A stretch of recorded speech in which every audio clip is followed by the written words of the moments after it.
Get the show. Yes, sir.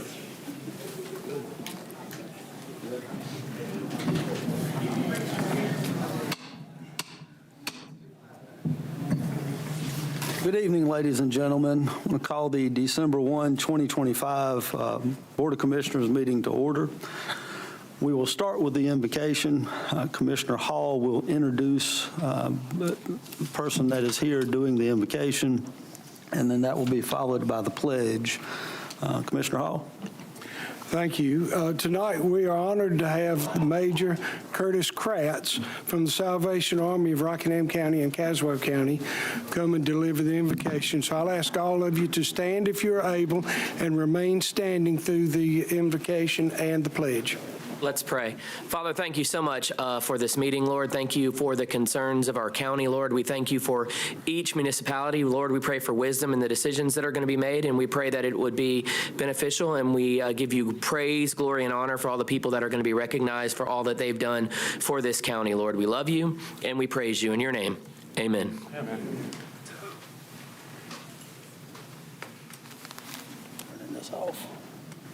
Next is the Pledge of Allegiance.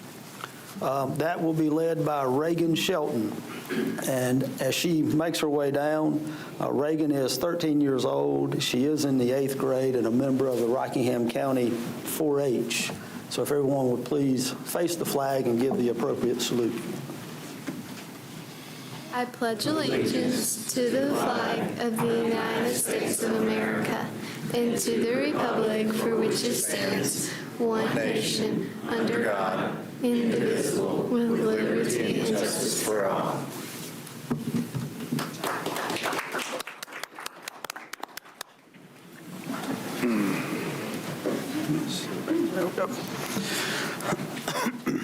Next on the agenda, we do have a few recognitions. We will start with Morgan Manis. She's here. I saw her earlier. Okay. And she's going to come up and talk about the 4-H program. Gentlemen, do you want to go ahead and come to the front? My 4-Hers, Jolene Windsor, Fortino Cruz, Kinley Johnson, McKinnon Yanez, and Reagan Shelton to please join us. This is on if you need it. And Morgan, if you want to come around here, we got a microphone over here.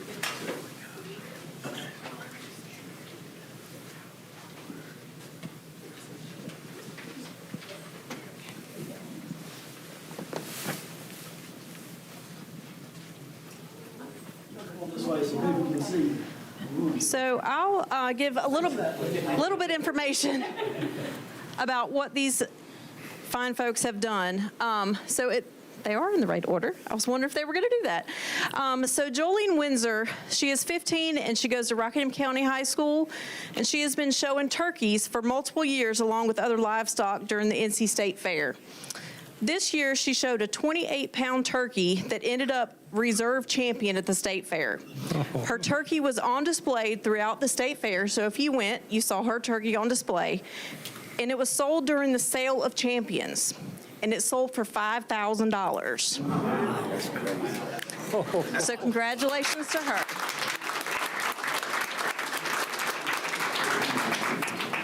Fortino Cruz is 16 and goes to Rockingham County High School. He competed in 2024 on the Stokes Rockingham Livestock Judging Team, and they came in state reserve champions. They lost only champion by 1 point. They were very, very encouraged to go back this year, and they came out as state champions. Fortino also competes in state 4-H livestock skillathon and quiz bowl, but this year they came out champions in livestock.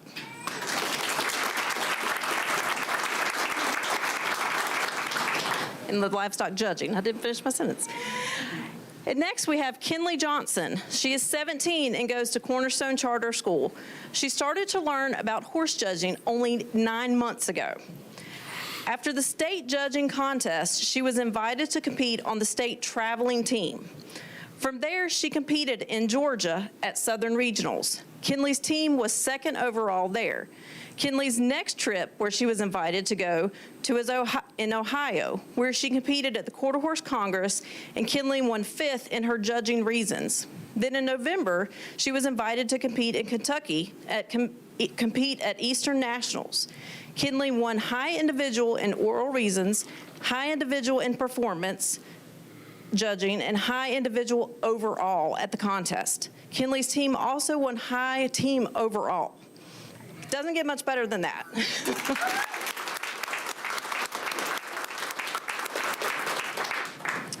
Next, we have McKinnon Yanez, who is 14 and goes to Shiloh Community School.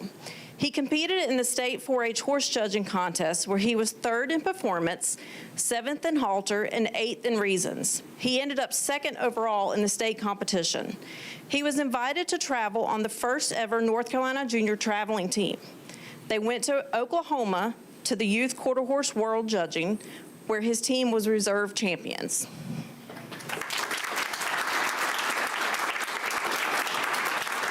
Last but not least, we have Miss Reagan Shelton. She is 13 and goes to Chestnut Grove Middle School. She competed in the state 4-H horse judging contest, when she was 4th in halter, 1st in performance, 4th in reasons, and 1st overall in the state competition. Her performance there earned her a spot in the first ever junior traveling team. They went to Oklahoma, just as McKinnon did. They competed on the same team. They went to the Youth Quarter Horse World Judging Contest. They were reserve champions there. As an individual, Reagan was high individual in performance, high individual for reasons, and high individual overall for the contest.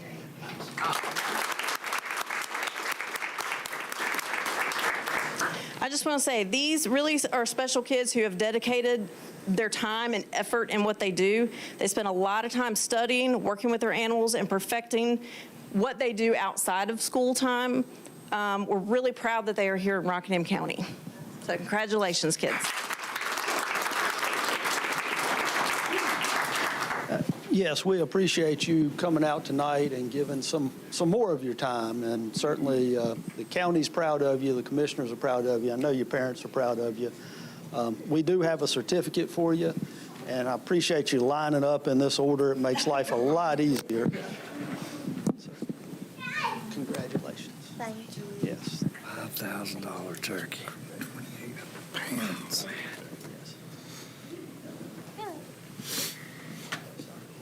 I did. Thank you. Thank you.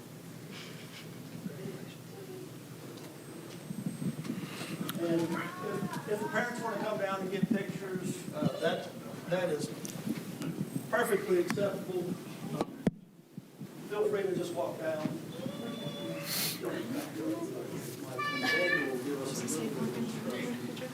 Oh, I was gonna go see if Morgan was. Yeah, I told her she had to be here too. Maybe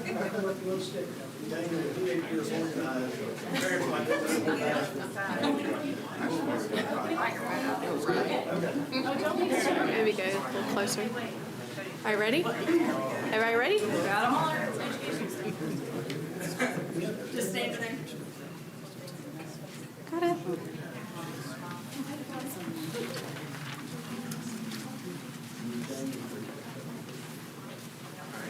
Let's see here. All right. 1, 2, and 3. You do a couple different ones. 1, 2, 3. 1, 2, 3. 4, 5, 6.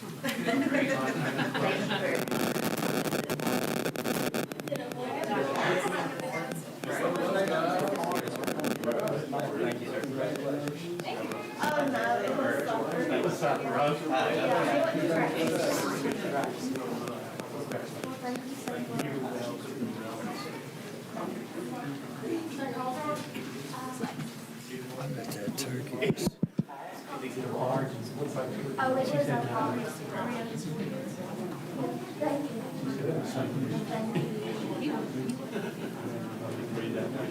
Okay.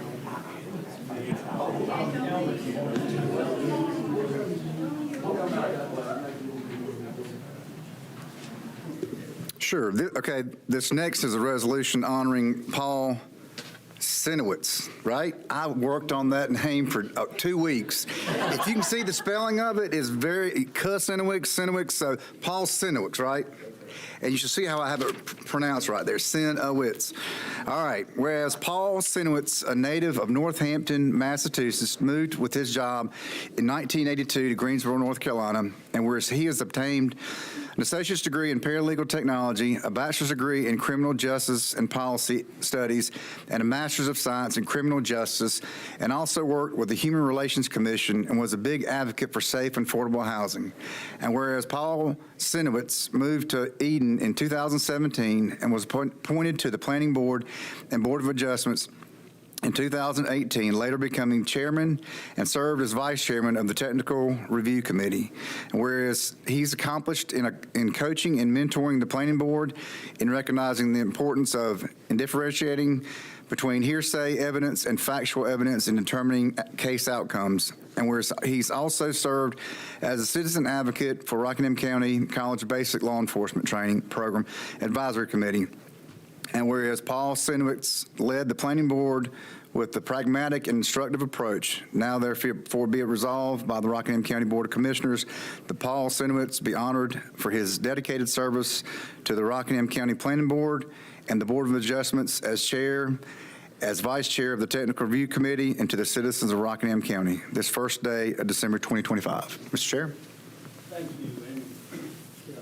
And Paul was certainly an invaluable asset to the county and brought a lot of knowledge to the planning board. And I know we've got another person that served with him here, and I don't think she would dispute any of that. I mean, it's something that we certainly appreciate you moving to the area and dedicating your time. You know, you've been an asset to Rockingham County, and we appreciate your service. If you want to say something, we'll be glad to give you that opportunity. I will always be grateful to the commissioners for appointing me to the planning board. It's been a wonderful county and a wonderful opportunity and honor to serve the citizens that live here. Thank you very much. Thank you, Greg. We'd be happy to get a picture with you if you, we'll come out to you, and Daniel, you can, if that works for you. Okay. And we've got a certificate. We can stand behind you if you want. If you want to stay seated. Congratulations.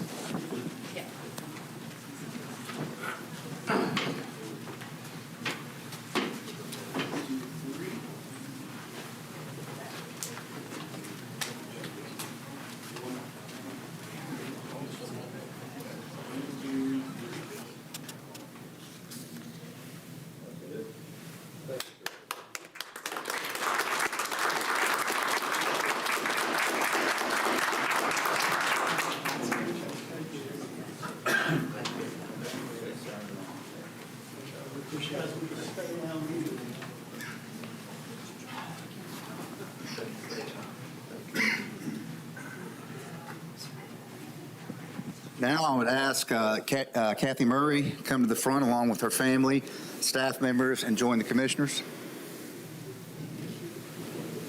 That's 3/4 of the audience, so please come on up.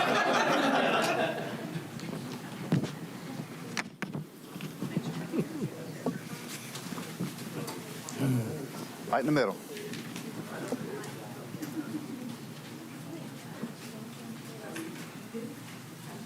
Sam, come up here too.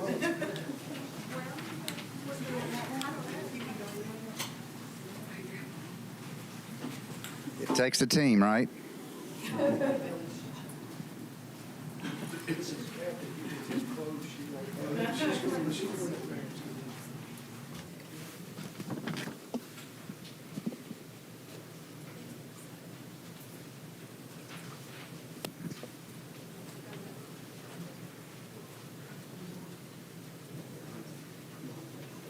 You want to call tonight?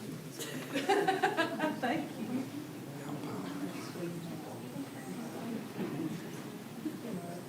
Yes, sir.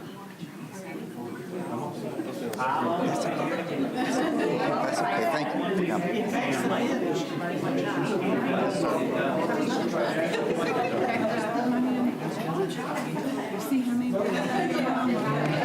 Is this everybody? Yeah, okay. I've got a few things written down. I've known Miss Kathy Murray for 14 years since I've been here. It's been a privilege for me and the county to have known her. And I've had her to be a leader in the Department of Social Services for over 30 years. Kathy began her journey as an income maintenance caseworker in February of 1995. She was promoted to a social worker 2 at the beginning of 2000, and then promoted to a social worker 3 near the end of 2000. In 2006, she was promoted to social worker supervisor over Child Protective Service. Moving forward, in 2015, Kathy was promoted to program manager and was over CPS and Adult Protective Services for a period of time until things simmered down. Then she was a program manager over CPS and foster care. And in 2024, up until 2024, she retired this year. She was program manager for Adult Protective Services. So Kathy has been through every part, I think, and touched every part of social services. So she knows it inside and out. We're going to try to get her back if we can. I'm surprised she doesn't have white hair, total white hair. But she survived it, which we are grateful of. As you can see, Kathy really touched all aspects of social services. Today, we gather to honor not only just a career, but a legacy of service to the people of Rockingham County. Kevin, the Order of the Longleaf Pine is one of the highest honors granted by the governor that is reserved for individuals who've shown extraordinary service to the state. Kathy has always been a mentor, a friend to many, offering guidance and support to colleagues. She exemplifies an unwavering dedication, a positive attitude, and a willingness to share her knowledge that has been conveyed by many in the Department of Social Services. As you can see, Kathy didn't just do the work. She lifted up the people around her to provide stellar service, even in the most difficult of times. This award symbolizes the deep-rooted strength of those who put service above self, much like the longleaf pine that has stood as a symbol of our state's resilience. Kathy is a dedicated wife, mother, daughter, and a friend to many. She pours her heart into her family and community. She will be busy as she raises cattle. She's into gardening, beekeeping, and the chairperson of her church. So I'm surprised she doesn't want to come back to work after all this. On behalf of the governor of North Carolina, it's my privilege to have Chairperson Berger present to you the Order of the Longleaf Pine in recognition of your exemplary service to the state and its people. Kathy, while your chapter in public service may be closing, your impact will continue to shape the county for years to come. Thank you for your unwavering commitment and for embodying the best of North Carolina and Rockingham County. So please join me in giving her a round of applause.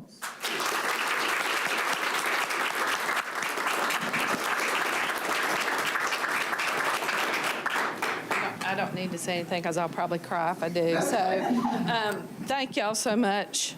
This was a setup. When all these people started coming in, I was like, oh, she lied to me. But I miss every one of these folks standing up here. You can't ask for a better group of people to work with or for the county of Rockingham in adult protective services and child welfare. They are head and shoulders above everybody around us and across the state. And I just appreciate all of them.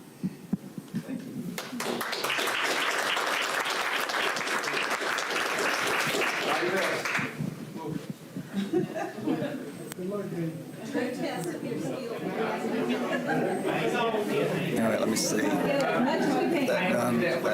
done. Got organizational next. I'm going to get y'all in segments, so don't anybody move where you're standing. And then I'm going to get the commissioners to move back to the back and squeeze everybody in. So we're going to see which one looks best, okay? All right. 1, 2, 3. 1, 2, 3. 1, 2, 3. All right. Don't anybody move. We'll move the commissioners to the back, and then we'll squeeze everybody in, okay?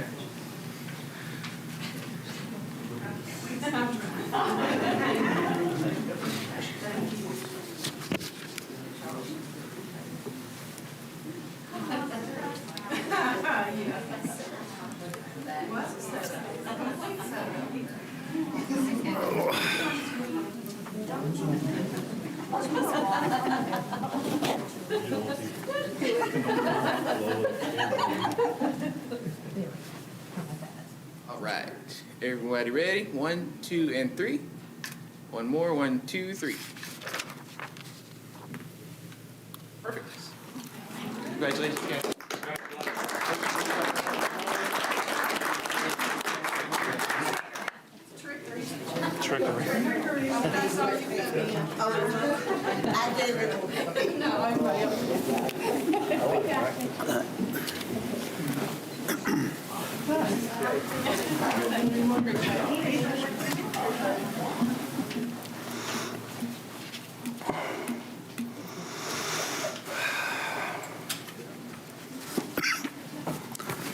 A minute. I was giving them just a second. Okay, next is our organizational meeting, and we're going to hand this over to Lance. He always arranges or takes charge at the organizational meeting. Okay.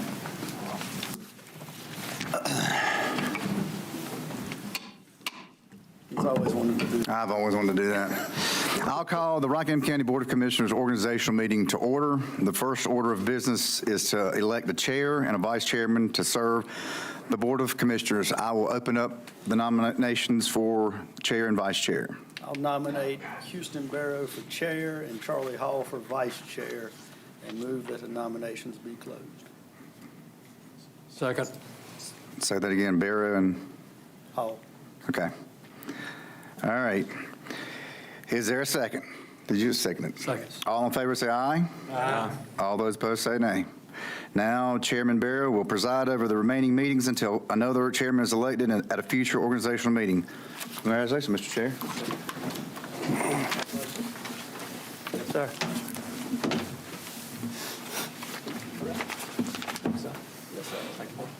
Thank you. Thank you.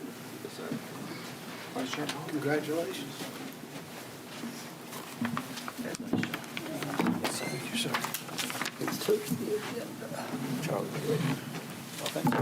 Stay there.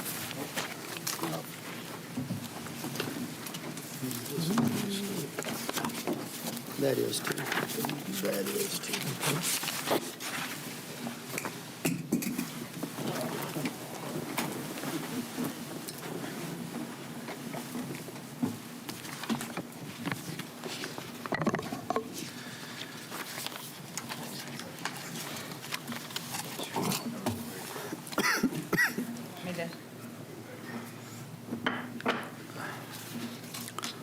You're sorry. I'll get blamed for it anyway. Thank you, sir. Yes, sir. All right, next on our agenda is the approval of the agenda. The agenda has been released for about 2 weeks now, and I think everyone's had a chance to review it. Do we have a motion to approve the agenda for December 1st? So moved. Motion by Commissioner Richardson, second by Commissioner Hall. All in favor? Aye. Next is the consent agenda. Consent agenda is items that are usually considered non-controversial in nature.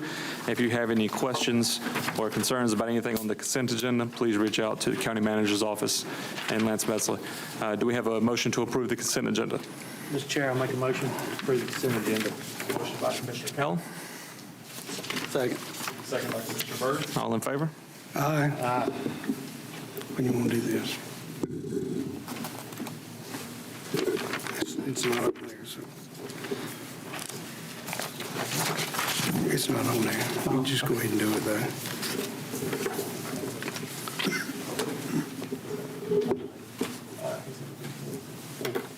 Yes. Okay. I would next like to take a moment of privilege to recognize Commissioner Berger for his service to us as the Commissioner for 2025. Commissioner Berger, if I could present you with the gavel. Thank you for all that you've done over the last year.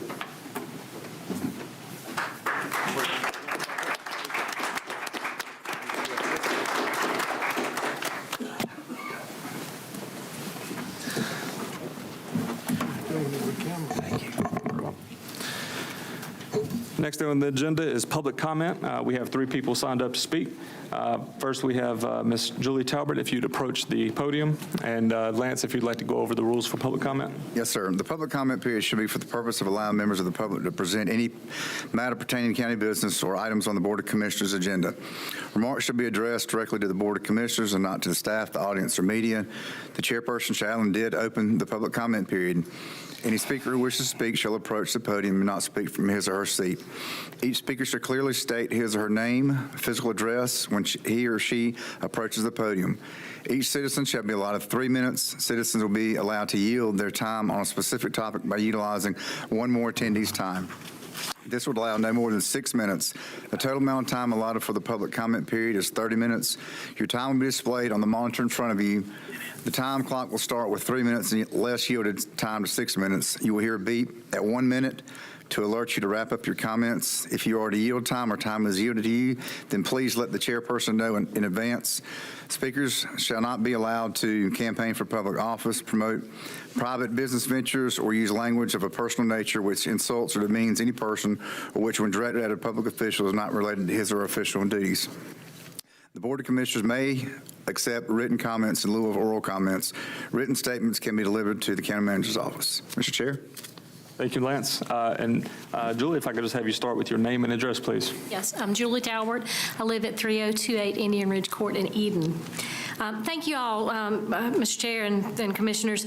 Thank you for giving us this opportunity to speak. Tonight, I would like to talk to you a little bit about Salvation Army. I'm here as an Eden Advisory Board member, but I want to first say, to recognize Commissioner Hall for his service on that committee. He is our chair, and he does a great job leading us. But now we are in the season of giving, and we are in the season of helping.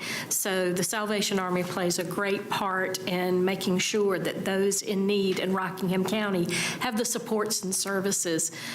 We provide showers and meals and electricity and all kinds of services for those who are in desperate need and in bad situations. So I highly recommend if you come upon a red kettle, do the right thing.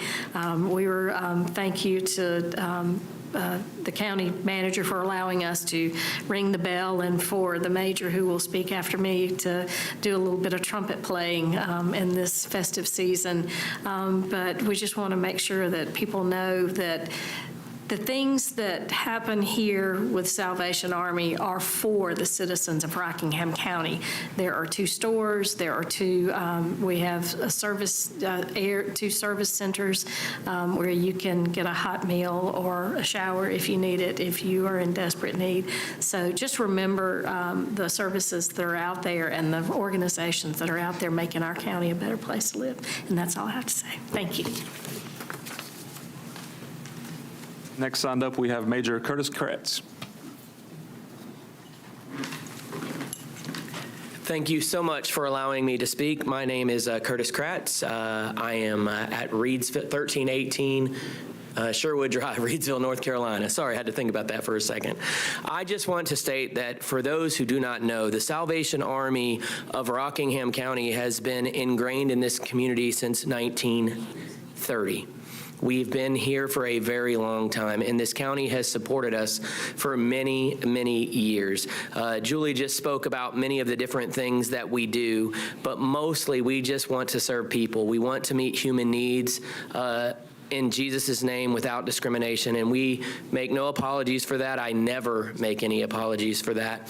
But we want to know the community. It doesn't matter who you are, where you're at, what your socioeconomic status is. We want people to know that they are loved and they are cared for, and we greatly appreciate the support of the commissioners of Rockingham County, of all the municipalities in this wonderful place. So from the Salvation Army to all of Rockingham County, we just want to say thank you. I could go over a list of services, but we cannot serve this community without the support of all of the counties and all of the cities within it. So from my heart to all of you, thank you, and God bless you. I yield my time. Thank you, Major Kretz. Doug Osley.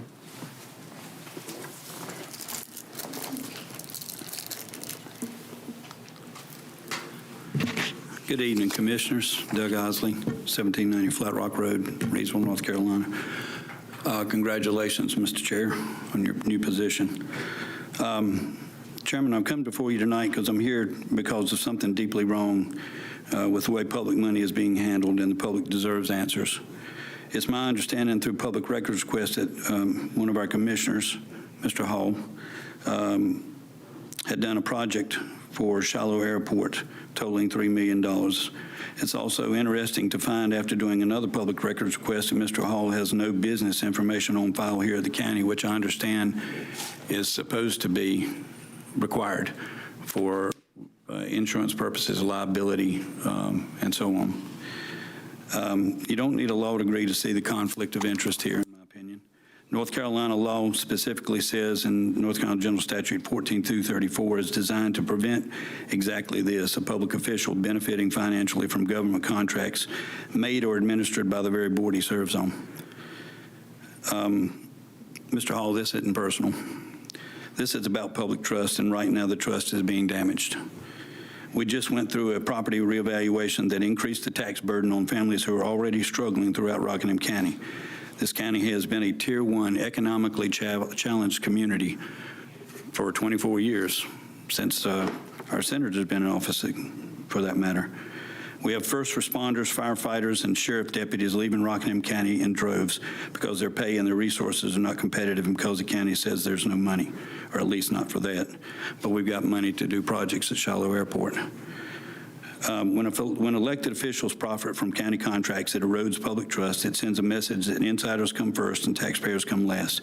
It tells struggling families that there's higher property taxes aren't going toward public safety or attaining deputies or relieving the burden on citizens, but going towards projects that enrich someone holding public office. Tonight, I'm requesting that a permanent policy built in place that no commissioner or any party on any party is allowed to do business with Rockingham County government. You can either serve the public or profit from public contracts. You cannot do both. Thank you. And that is everyone we had signed up for public comment. Mr. Chair, since allegations have been made directly at myself, I'd like to answer those. And I'll yield to you, Mr. Hall. I'd like to say, Mr. Isley, you should be ashamed. You served on the school board for 4 years. You know very well that the school administration is a division of the state and not Rockingham County. The airport as well, they have their own board. Matter of fact, the school board has their own locally elected public board. Neither one of these boards report to these commissioners. These boards make their own independent decisions regarding contracts. This board does not decide on contracts for schools or the airport. So you know this, and by alleging that I may have done something improper, you're also implicating these other board members and these other organizations that are a division of the state. So, yeah, you've attended ethics training, you know the rules, and you know nothing improper has happened, but you're trying to create the illusion of misdeeds. You ought to be ashamed of yourself, Mr. Chair. Next, we have presentation from Assistant County Manager Derek Southern.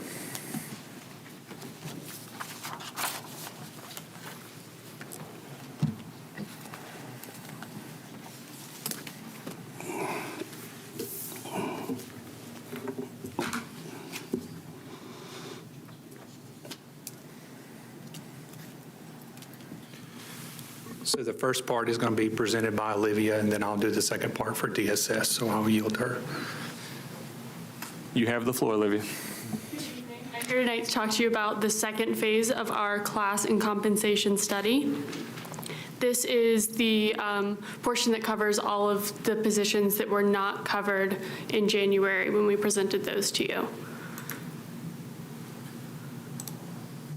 So an overview of what we did, we studied about 170 titles, or about 300 filled positions, and there were two different components to the study. The first was the market study, which was conducted by PTRC with some retention adjustments reviewed by our internal staff, and then the service recognition portion of the study.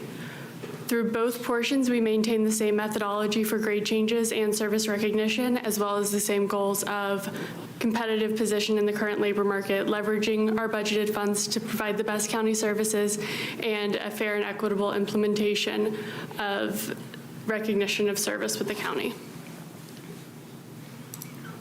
Looking first at the market study, we compared our Rockingham County positions with like positions in similarly sized agencies, as well as the agencies in our actual job competition labor market. And those proposed grade changes reflect a competitive position in the current market. They were consistent with the findings of the first phase, where a vast majority of the positions moved 1, 0, or 2 pay grades, with a 1 pay grade change translating to a 5% change in salary.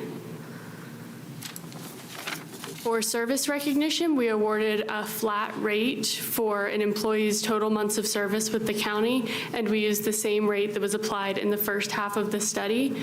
We also wanted to learn from some past lessons, and we accounted for employees who moved positions between studies to make sure that they were not unfairly penalized or rewarded over the course of the 2 studies.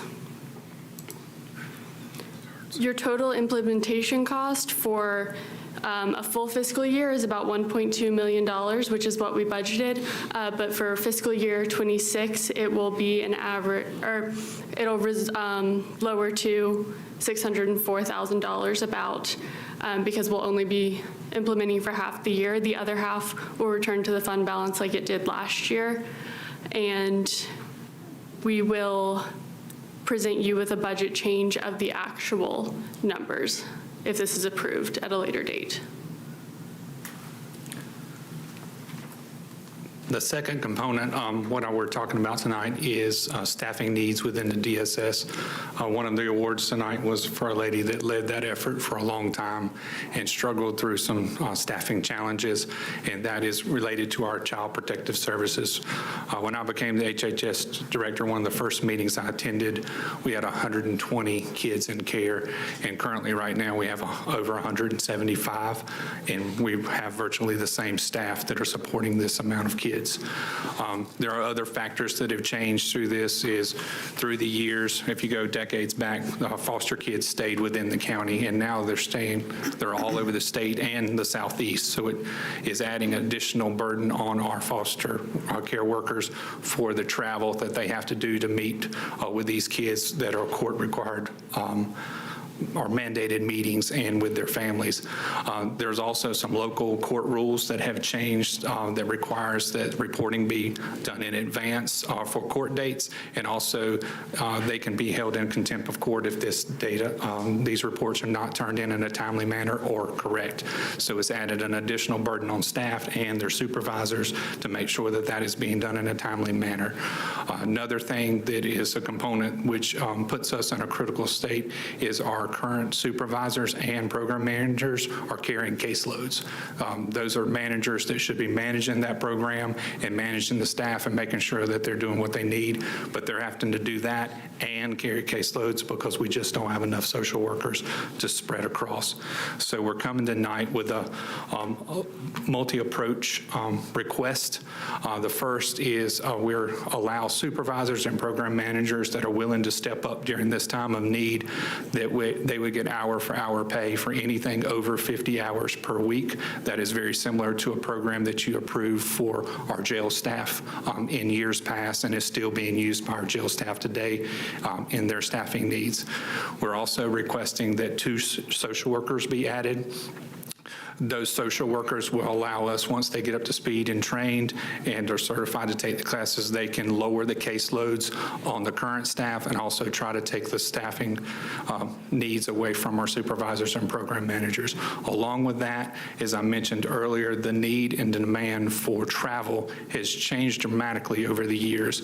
So what we're asking is for 2 social service technicians. These are the person that go and pick up a kid. That kid, one example is We have one that is in the southern part of the state that we have a mandated meeting for 4 hours each week. They could go pick the kid up, bring it back, and do the transportation. So our social worker is able to spend more time working the cases instead of on the road. And then we have an administrative role that is currently working for these that is having to take minute notes, and doing a lot of this work is associated with the travel and also associated with the court documents that have to be presented. So we're asking to add one administrative role to help answer the phone and work the doors and do basic paperwork. The total cost for this is roughly $325,000, but there's reimbursement from the state that can be pulled down. We estimate that to be at a 50%. So the full county cost in a full year implementation with all of these new positions would be $162,000. So with those, I know it sounds like my statement was that we have supervisors carrying cases and we have program managers carrying cases. We're having trouble hiring supervisors. So we're taking a different approach. We want to hire the workers and try to get the caseloads stabilized so that it is not putting so much burden on the supervisors, and hopefully we can grow some supervisors organically inside of our organization that would be willing to move up if they didn't have those dual demands on the supervisors and the program managers. And we're also looking for other funding options for some of those that we will discuss in the upcoming budget year. So right now, we're just trying to get the core stabilized and meet this increased demand in the community. So I know it's not a normal ask for us to ask for positions during the middle of the year, but right now we're in a critical state, and it is a need that we need to protect the children in this county. If you have any questions about either one, we're open for those. Thank you, Ms. Southern. Gentlemen, Commissioner Berger. Not sure which direction to ask the question, but I know in the past there were statutory mandates that dealt with caseloads, and I believe some of that has changed, and I believe this will get us more in compliance of what that at least used to look like. Is that right? What the numbers used to look like, right now we're almost double. Right. Those numbers. So this will get us back in line. It is not the complete answer, but it is a path to get us to the answer. Right. I believe we've probably been over those numbers for a decade or two.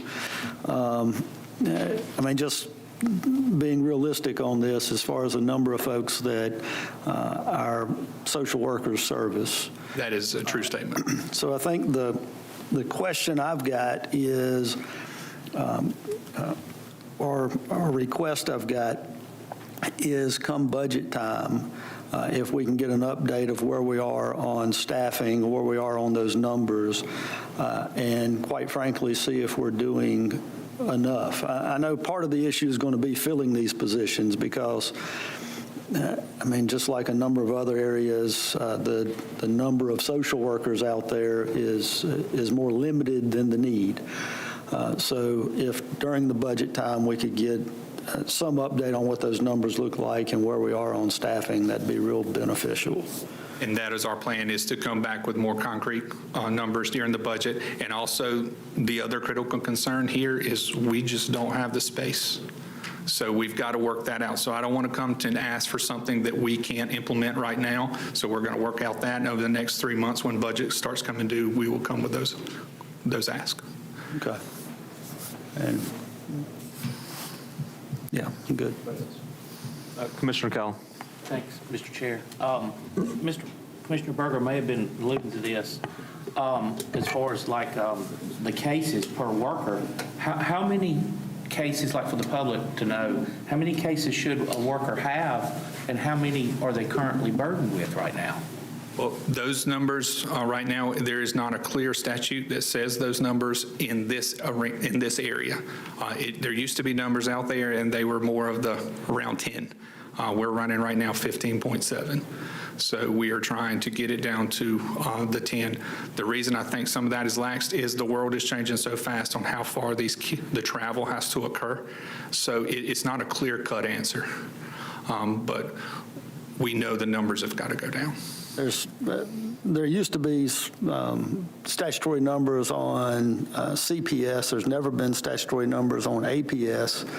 And of course, they're in somewhat the same boat as far as workload and number of cases that they deal with and have dealt with over time. So That is correct. I mean, it's something that we've got, and so for the public, CPS would be Child Protective Services, APS would be Adult Protective Services. We've got some folks that really get stretched thin in trying to meet the needs of the county. We certainly appreciate everything that y'all do, and you see what type of family atmosphere they have with the number that showed up tonight. And so it's a dedication without a doubt. So. And it's interesting. I met with this group to talk about some of the things that we wanted to present. We wanted to get their ideas. And one of the very first statements was they was willing to step up and take the cases as supervisors, even not in the foster care program. So they understand the need, and they're currently working hours that most people just don't understand. And the cases that they deal with and the care that they provide and the sitting 24 hours a day with children, it's unimaginable. And they do an outstanding job. And I'm very conservative in what we're asking for, but we're not going to come in here and ask for the world. If we do this and we don't see that it meets the need, we'll ask again. But I don't want to ask for this and we not be able to hire it and commit money. So last year we added adult protective supervisors because we knew that it was too many people for the supervisor. We also added an on-call supervisor at night because the demands have changed. So we're stepping through this. This one, it just can't wait for budget. We need to ask now. Commissioner Richardson. Yeah, thank you, Mr. Chair. First of all, Olivia, Derek, that was a great presentation. There was a lot of information there, and you presented it clearly in a short manner. And I would like to assure the public that this entire board has had far more lengthy conversations about this complex issue. And my congratulations to coming up with a solution, as well as identifying the problem that is going to be capable of reducing the impact of these shortfalls. I want to also assure the public that the priority in this action are the foster kids. Yeah, we want to reduce the impact on our employees and the status in the county in general, but these foster kids are our priority. And since Houston Barrow is not sitting in his seat, he would advocate for you can reduce, if you care, you can really reduce the impact of this by becoming a foster parent. Thank you, Commissioner Richardson.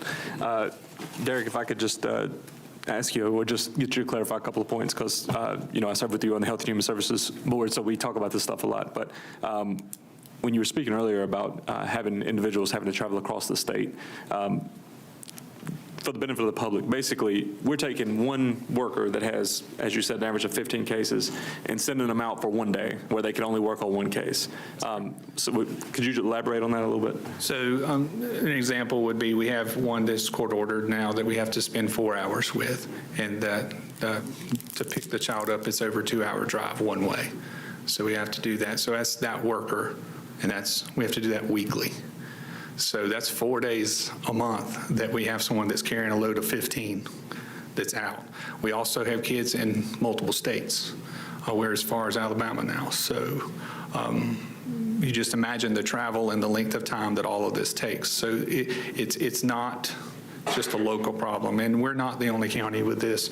We do partner with other counties to share the loads where they're in some of these out-of-state travels, and the staff does an amazing job to be the most efficient, but the demands have just changed. And I hate to throw you a curveball, but we had a comment earlier about pay for our deputies and our men and women that work over in our jail. Just since, Olivia, how long have you been here? Since 2023. So let's just go with 2023. Could you guys give an update for the public on what we've done for helping with pay for our sheriff's deputies and our people in our jail? 2023, I would have to look back exactly on what that pay study did. That was the end of the first one that we implemented. We came in on the tail end of it. And then last year, they all received one pay grade bump.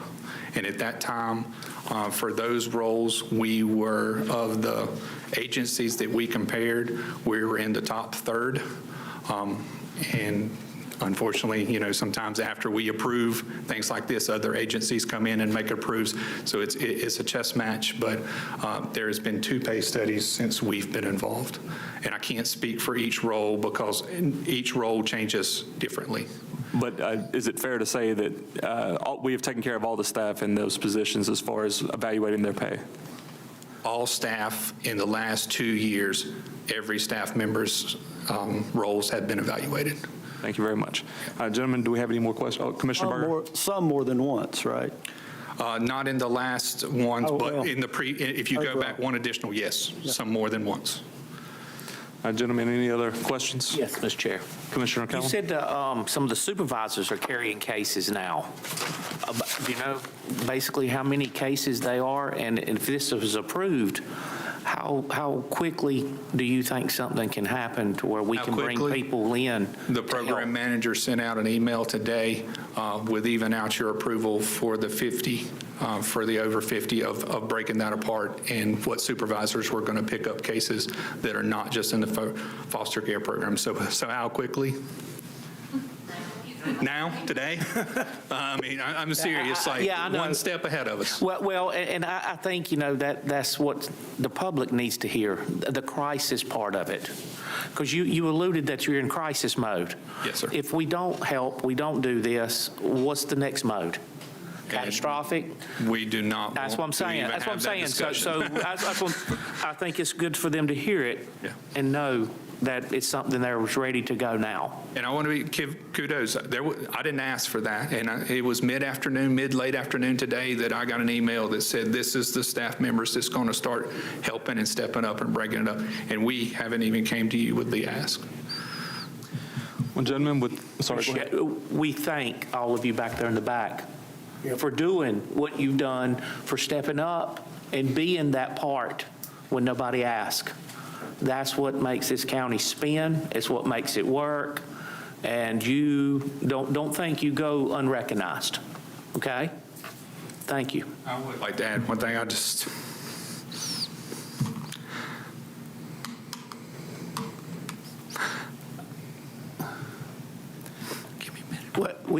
We behind you, Derek.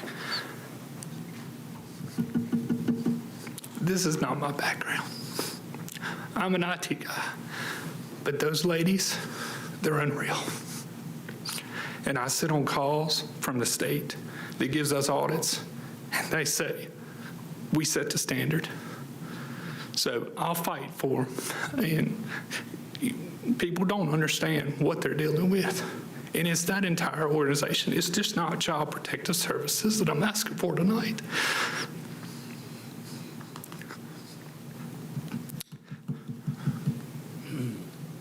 Appreciate your ask. And gentlemen, if we have a motion, I'd be happy to hear one. Go ahead. I would move for the approval of the implementation of the county's market study Phase 2, the associated retention adjustments, and the updated salary pay plan.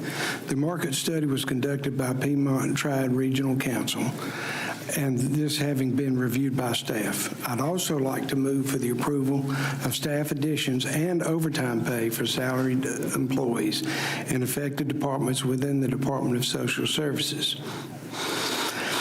I'd also like to move that we approve the county manager to make reasonable adjustments and corrections as needed to address any errors or discrepancies identified during implementation. Motion by Commissioner Hall. Second. A second by Commissioner Berger. All those in favor? Aye. Thank you, All opposed? gentlemen. Thank you, Derek. Thank you, Olivia. Thank you, Derek.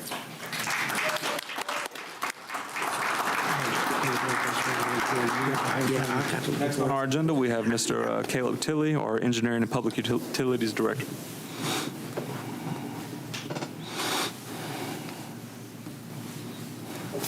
Good evening, Mr. Tilley. Good evening, Mr. Chair, Commissioners. Let me find my...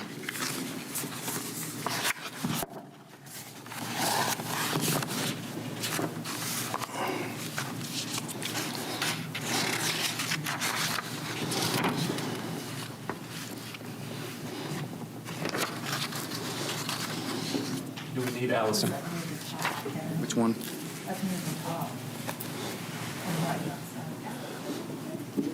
I'm not seeing it. Caleb, can you do this? Yeah, it's okay. We let him off the hook the last couple of times his name was on there, so. It's not these.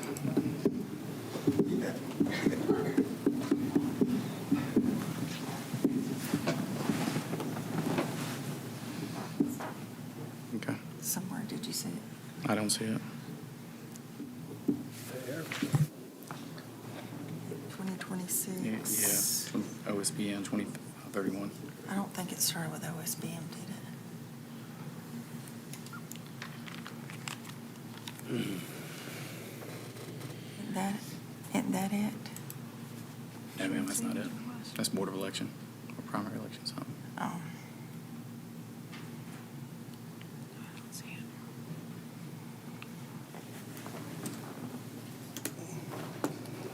Commissioner, if I may proceed without visual aid?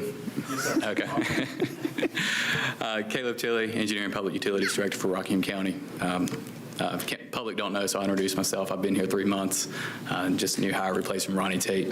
I'm here tonight to discuss the scope of work update for the OSBM 2531. That was the OSBM grant given to us for the indoor range facility design.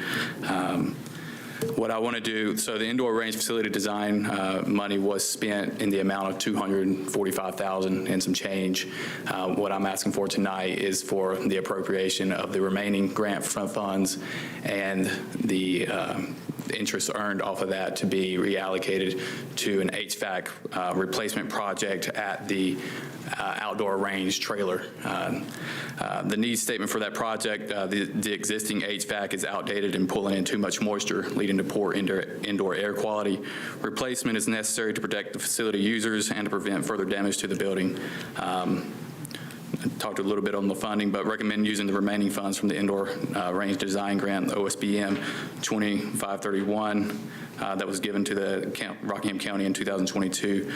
The amount of $245,445 was spent on the indoor range design, with the remaining balance being $4,555 and interest earnings being $3,479, being the total balance of the remaining grant being $8,034. The HVAC estimate, the replacement estimate is $7,950, and I just make a recommendation and request that we replace the system to improve the air quality, regulate the humidity more effectively, and reduce maintenance and remediation costs in the future. Okay. Thank you, Mr. Tilley. Gentlemen, do we have any discussion? Well, hold on. I've got a question, Mr. Chair. Yeah, well, first of all, I want to go back and discuss this because we discussed it in our July 18th meeting in 2022. And at that time, we had the understanding that the North Carolina Wildlife Resource Commission had $1 million that was set aside that we could access. There have been some comments out in the public recently and the numbers were way off. So I will just run down that real quick. The Wildlife Resources Commission had $1 million that was dedicated to this project. The NCOSBM SCIF grant that you were referencing was $250,000. Yes. Then Sturm Ruger and Company had a donation of $100,000, and the NRA grant of $25,000. And then we had a transfer from the general fund of $1,125,000. That totaled the $2.5 million that we had set aside for capitalized capital. Now, as you mentioned, the $240-some thousand was spent for design and engineering to come up with plans. Then once that was done, we advertised for an operator for the facility. We couldn't find an operator for a good while. And we finally found an operator last November.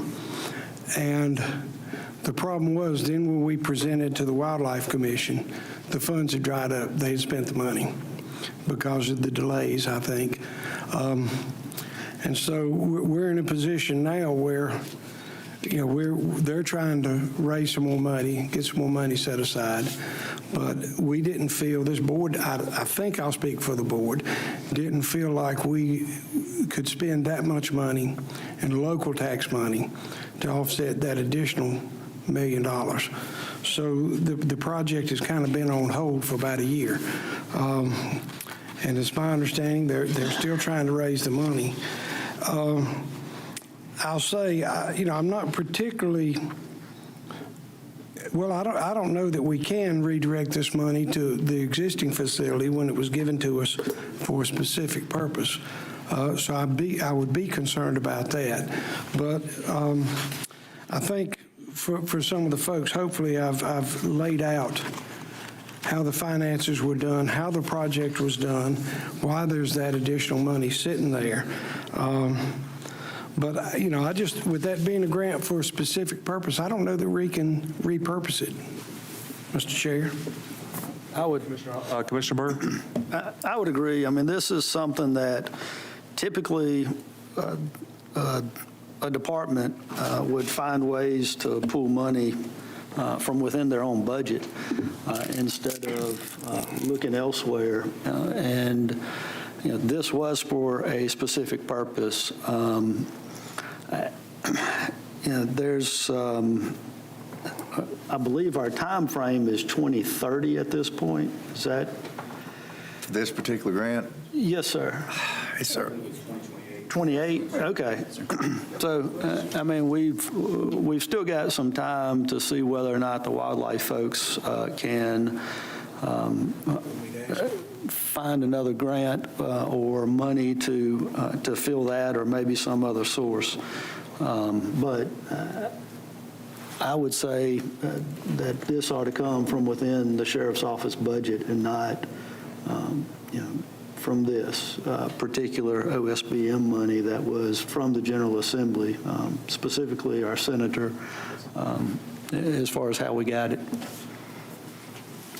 In response to your comments, I do believe the OSBM office would allow us to rewrite the scope of work and include the HVAC in there, since it is kind of in the general firing range facility use. Otherwise, if we don't pull this from OSBM, I'm going to recommend that the county do fund this project and move forward with it, just because of the quality of life down there at the indoor range. We're not saying not to fund the project. No, We're 100%, yes, sir. But this is the chance to use the state money instead of county dollars. Mr. Chair. This sounds like a capital repair or capital improvement project. Is this on our capital improvement plan? Is it on our schedule? No, sir, it's not. This is it wasn't on that, for sure. It wasn't anticipated then? No, sir. Okay. Mr. Shelley, I do have a question. So for the indoor range that we've been referencing, I believe the idea behind that was to have that as a public-private partnership where someone would be operating it, and this is something that would be open to the citizens of the county. Right. Is there any anticipation that the outdoor firing range will be open to the citizens of the county? No, sir. I can't answer that question. That's not my facility. Not something you've heard of? Not something I've heard of, no, Okay. sir. And to the best of your knowledge, this is not on our capital improvement plan? Yes, sir. Okay. Commissioner Richardson? Before I go any farther in the decision-making process, I'd like a little more assurance that we can legally redirect this money. I can get back with you on that one. And in light of that, I would suggest that we table it till we get that fact, because I don't believe anybody on this board is going to support allocating the money illegally. I mean, I think we can move forward if we find another way to pay for it tonight. I'll talk with the sheriff, or we'll talk with the sheriff tomorrow. Yes, sir. You're the only one, any authority, despite some other things that we have found, you're supposed to be the only one with authority over money. Yes. So if you want me to meet with him on that and find another location, I can. Well, if you need a motion with a caveat, depending on if you get the money there. Yes. I'm sorry, Commissioner Richardson, if you could restate what the motion is. The motion is that Actually, what I'm saying is I approve of the repair of this facility. It needs to be fixed one way or the other. But that is work with the sheriff to find that it's contingent upon finding money within existing sources, specifically the sheriff's office. Okay. From what I just heard, I'm not sure we have enough information to make a decision right now. So do we? Well, that's if it came out of the OSBM money, we wouldn't, but I believe I just heard him say if he can find another source. Well, I was talking about the other source because I wouldn't allocate the money that you're talking about here. I don't have a problem with it necessarily, but I want assurance that it's within the confines of the law. I think if it's less than, well, based on the amount, you could probably get it taken care of if you did it with other money, with maybe just a budget adjustment. Budget amendment, yeah, I could check with the sheriff's office and find out. Okay, I mean, So we have a motion by Commissioner Richardson to approve the project based on funds being available at the discretion of the county manager. Is that a correct assessment of your motion there, Commissioner Richardson? within the sheriff's budget. Within the sheriff's budget. Do we have a second? Second. Second by Commissioner Berger. All in favor? Aye. Aye. All opposed? Motion carries. Thank you, Mr. Tiller. Thank you. Next, we have Dr. John Stover, Superintendent of Rockingham County Schools. Good evening, Chair Barrow. I have to adjust my speech here. Commissioners and Mr. Metzler, I'm here with Chair Reidsville representing Rockingham County Board of Education to seek your approval to have Mr. Paul Moore, who is the current Chief of Police for Eden, North Carolina, serve the remainder of Ms. Vicki McKinney's term on the Board of Education for District 3, which represents the Eden zone.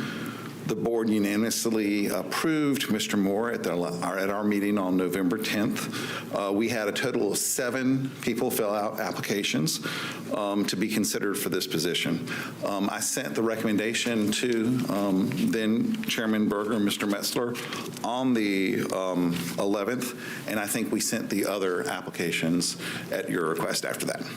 I can answer any questions. And can I take one thing? I really appreciate Mr. Southern's presentation, and also I appreciate what the CPS workers do. Oftentimes at the school system, we are the first ones to see, and anything that we can do to help our students, I'm in favor of. So thank you all as well for that. That was not in my speech.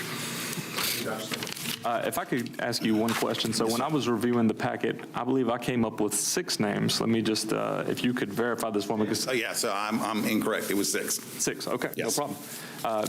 Gentlemen, do we have any questions for Dr. Stover? Question, public knowledge, how much time is remaining? Well, she was elected last year during the last round of elections, so, over 3 years, yeah, pretty much 3 years. Yes, and again, for the public knowledge, that he would serve in her position for 3 years, and That's then right. the normal election process would take effect. That is correct.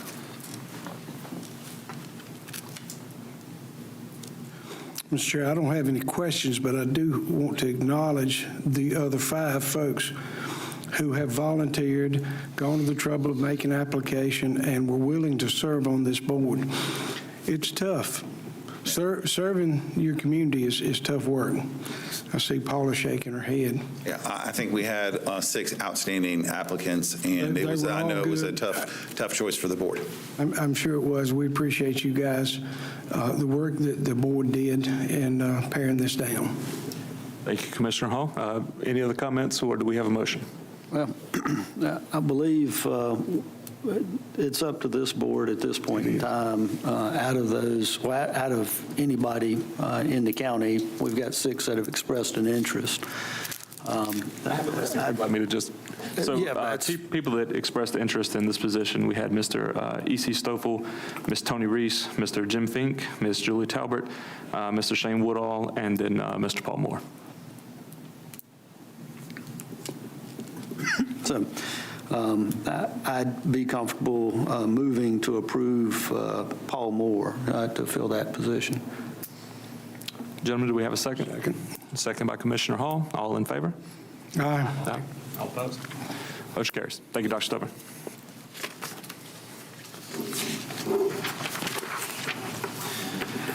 That brings us to new business. Mr. Metzler, do we have any new business this evening? No, sir, Mr. Chair. All right, that will take us to commissioner comments. Commissioner Kellum. Thank you, Mr. Chair. I'd like to start out, we're into the Christmas season.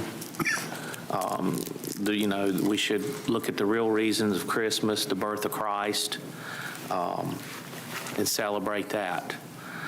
Also, you should look, if you know someone in need or help and you can make that this time of year, I'm sure that would be greatly needed. The public needs to look to your neighbors or anyone. And if there's someone that could need something or somebody that you could help, I'm sure they would be appreciated. I'd also like to reach out and say that, the 4-H kids come in. Wow, what they done was amazing, to go all over the United States and to do everything they have done and accomplished. Just shows the resources in our county and how good that they have put their minds to doing what they needed to do. I'd also like to thank Paul on the planning board for everything that he's done. I spent a couple of years there. Very knowledgeable. He'll be missed. That's a lot of knowledge.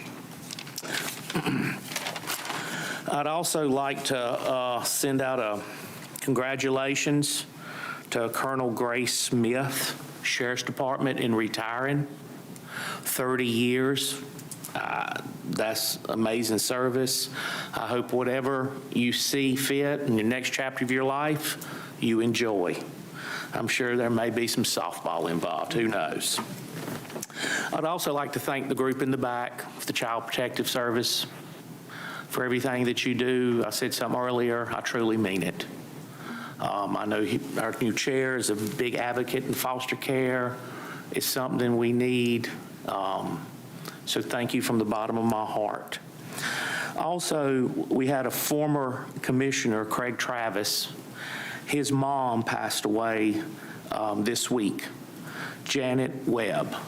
We just wanted to send out our prayers, heartfelt thoughts for his family at this time. And with that, that's all I have, Mr. Chair. Thank you, Commissioner Kellum. Commissioner Richardson. Thank you, Mr. Chair.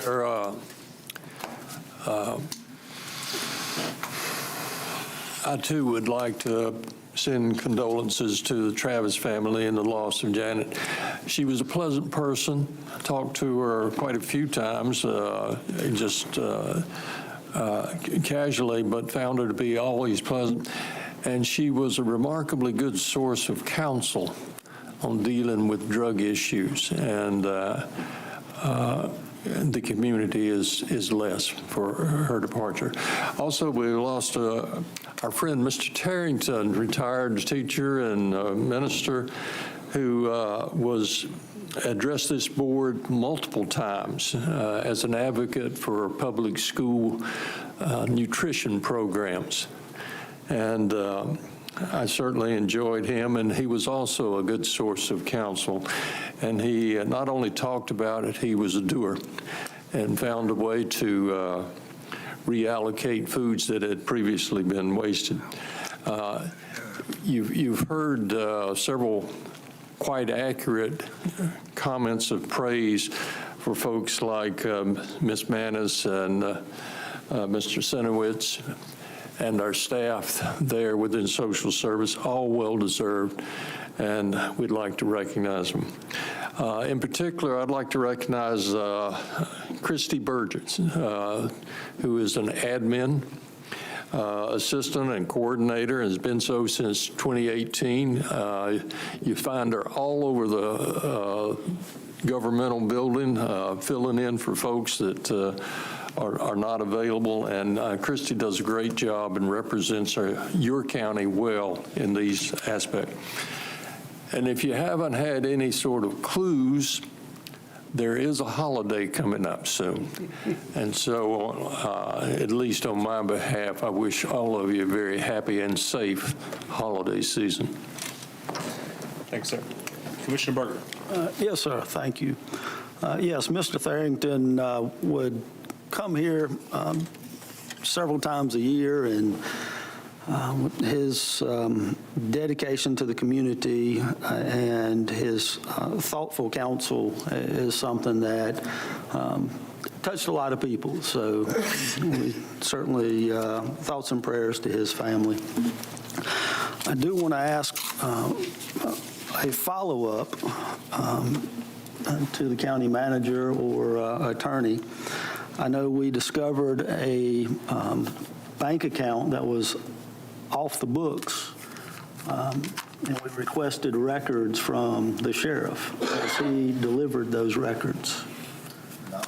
Hey, is he? No, sir. Yeah, and I appreciate the recognition tonight for serving as chair.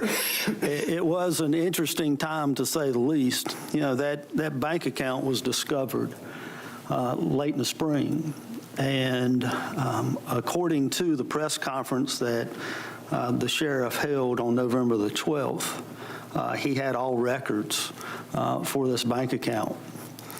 Now, the register that was recovered indicates that one of the initial deposits came from closing another bank account, and I believe that prior bank account was also off the books. Is that right? Yes, sir. Yeah, we heard somebody comment earlier tonight about public trust. Well, the statutes require that monies be budgeted, audited, and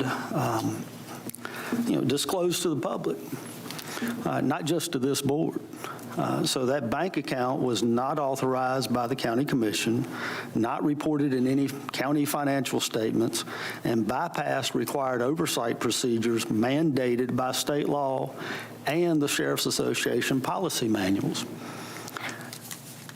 So all we've asked for at this point is the records, and we've yet to get them.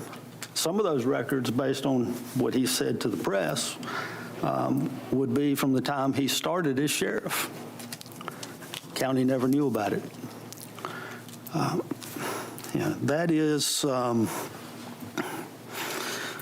hopefully by our next meeting, we'll have those records, since he said that he has them.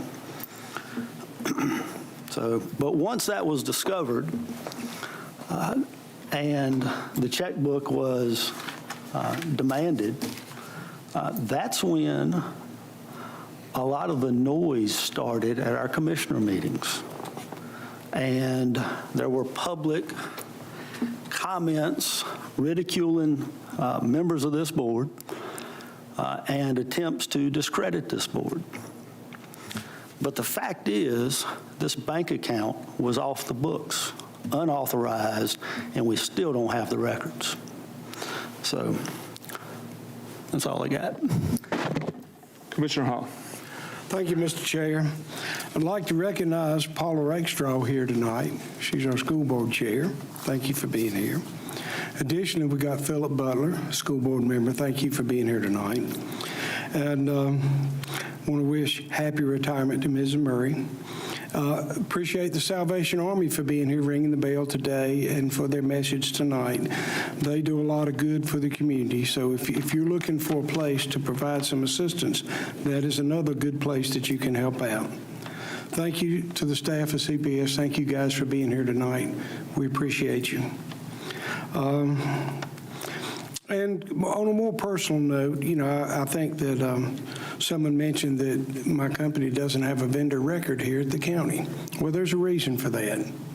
I have not bid on or done any work for the county since being elected in 2018. As we know, these other agencies are divisions of the state. They're not a division of the county, like the library or the sheriff's department or the inspections or CPS. So there's a reason that there's no vendor file. I've not bid on any work or done any work for Rockingham County proper. Anyway, Merry Christmas, everyone. Have a wonderful week, and we look forward to being back here in January. Mr. Chair. Thank you, Commissioner Hall. I would like to first start by thanking my fellow commissioners for having the faith in me and confidence in me to be the chairman of the board for this upcoming year. I appreciate your vote of confidence, and I plan to carry the position with the dignity that it deserves. I think that I've discovered tonight that the hardest thing about being chair is that I have to go last on my comments after everybody takes all the good stuff. So this may be repetitive, so I apologize. But I'd like to first, again, thank Mr. Paul Sinowitz. He really has been a great asset to the county, and we wish him all the best in his retirement. Also like to thank Ms. Kathy Murray again and Mr. Colonel Gray Smith on their retirements as well. I again would like to reiterate my appreciation for all the people in the Eden School District that volunteered for this position to fill Mrs. McKinney's spot. Again, that was Mr. E.C. Stoffel, Ms. Tony Reese, Mr. Jim Fink, Ms. Julie Talbert, and Mr. Shane Woodall. And again, congratulations to Mr. Paul Moore on his appointment. I would also like to extend condolences on behalf of the Board of Commissioners to former Commissioner Craig Travis on the loss of his mother, Janet. She was a very kind woman, and we're praying for you. I will also ask that with this being the Christmas season and holiday coming up, we are still looking for sponsors for our adult productive services to help get a gift for people that we have in our care. These folks would be happy with a pair of socks and a puzzle book, Sudoku, or something like that. So if you were interested in helping with that, if you could reach out to us at 336-342-1394, extension 7170. And again, I will continue my plea. I think Derek did a great job of laying out the case tonight, but we are in desperate need of foster families here in the county. The reason that we have to travel out of state and to the other side of the state is because we don't have enough homes here in the county. So it's a great strain on children that are already going through a very stressful time in their lives, very traumatic time in their lives. If we can keep them in the county, if we can keep them in their schools and around their friends, that really makes the transition to temporary housing an easier thing. So again, if you would please consider, and if you are not able to be a foster parent, if you would help spread the word about this issue. So with that, we will have our next meeting, January the 5th, 2026, here in the Commissioners Board meeting. And we have a closed session coming up. I do not expect any action to be taken. You will. There will be some action. Hang around if you want to see the action after the closed session. Shouldn't be too long, I don't think. With that being said, I will request a motion for a closed session pursuant to NCGS 143-318-11A1, approve closed session minutes, and NCGS 13318-11A6, discuss personnel. Motion. So moved, second. Commissioner Richardson, and second by Commissioner Hall. All in favor? Aye. We are in closed session.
All right, thank you, everyone. We are back with one piece of business to handle after our closed session.